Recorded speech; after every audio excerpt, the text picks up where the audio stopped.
Welcome to SwordandHammer.com, 405th.com. It's Ithaca here. Been talking to Bryce today about the templates and stuff we're working on, and I've also been talking to Robert and Isabel. So, why? Because working on Necromonger stuff from the Chronicles of Riddick, and that's what today's video is going to be on, to show you all where I stand as far as this armor goes. Once again, I'm on a shortage of glue. This is my biggest problem.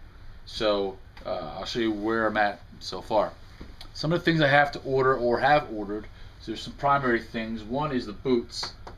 Okay, these are the best boots that I've found because they are knee high and actually do have the proper bend already, unlike the Riot boots. And they're only they're 54 bucks for a pair. So I need to order those.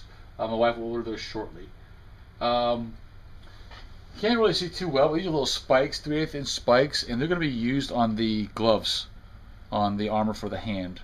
Okay, so some of those are on order. And then these are the actual Riot gloves. I chose these over the standard Riot gloves because they have padding in here, which will allow me to Chicago screw the armor on better or fasten the hand plates on better. And so that's pretty much it as far as things on order. Other little things too, but Mox Nix. Getting the templates. One of the templates I haven't.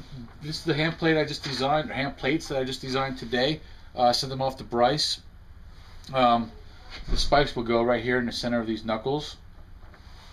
I won't do these. I won't actually make these. The gloves come in, so that I can customize them a little bit to the glove. Right now, it's a basic template to scale based on what I think they should be. I might have to resize them a little bit. Well, we'll get to that. Other templates we have going on.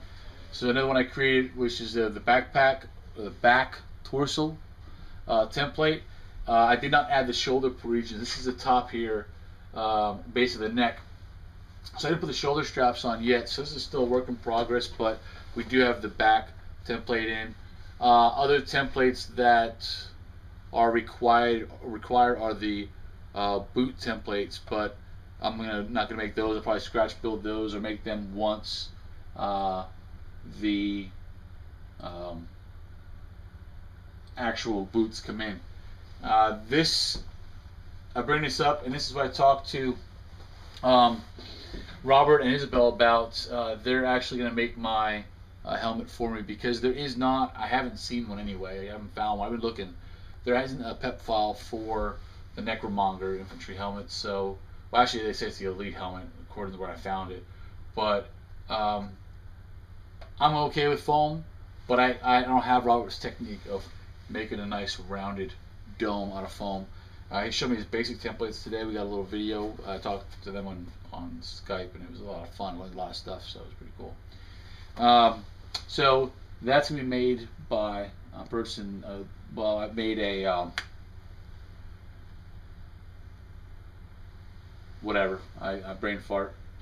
You can hear it escaping.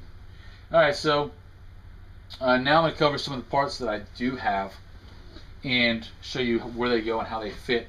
Obviously, the first piece I have, and keep in mind, I will be painting all this stuff once my I have to order new plastic. The plastic I ordered is for my Mass Effect stuff. But this is the armor, basic armor for the chest region, ab, and lower ab region. Okay, this is done as far as being made. All these little lines on it, they're fun to make. Recesses are done with Dremel and soldering iron, but external little triangular pieces are made like this. And all I do is I take a X-Acto knife and a regular sheet, and then I cut right at the corner on an angle. So if it's like this, I'll cut on a 45-degree angle to make that slice to give this side here. And I'll flip the mat over, and then I'll cut straight down the other side along right at the tip, and that gives me my triangle shape.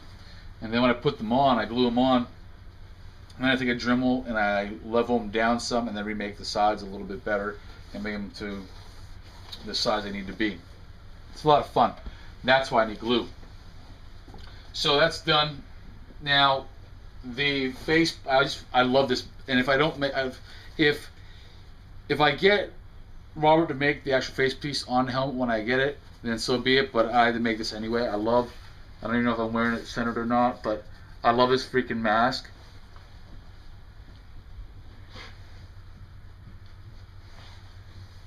Okay, I love the mask. Reminds me of Scorpion, but or actually it reminds me of Reptile.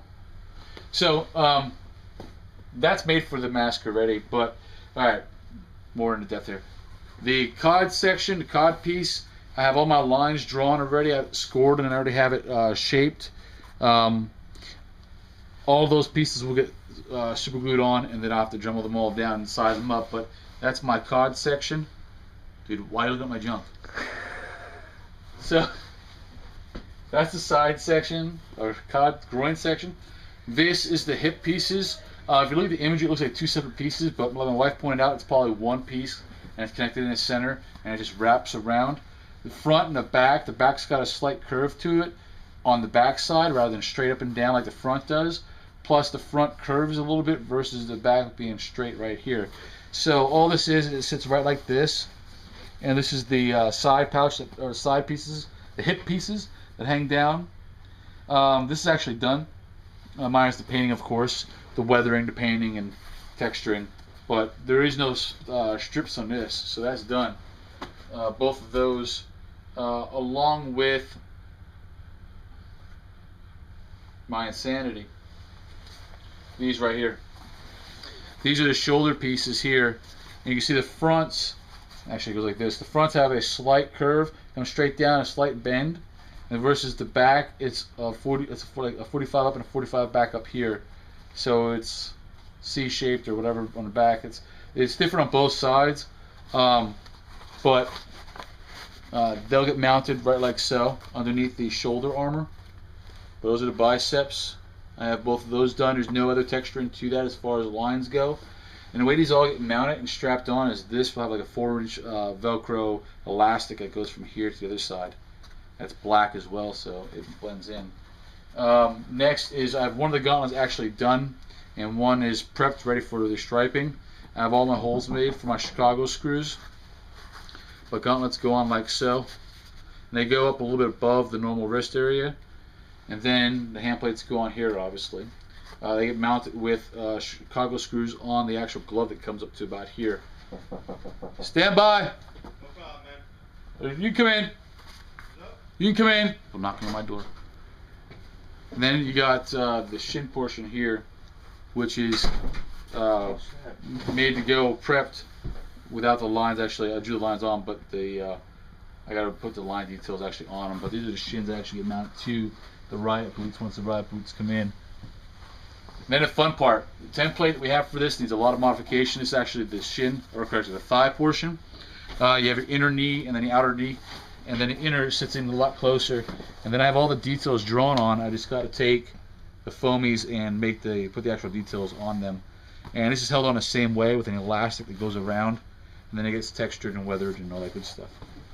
So that's where I stand as far as the Necromonger armor goes. Until next time, remember, if we can do it, so can you.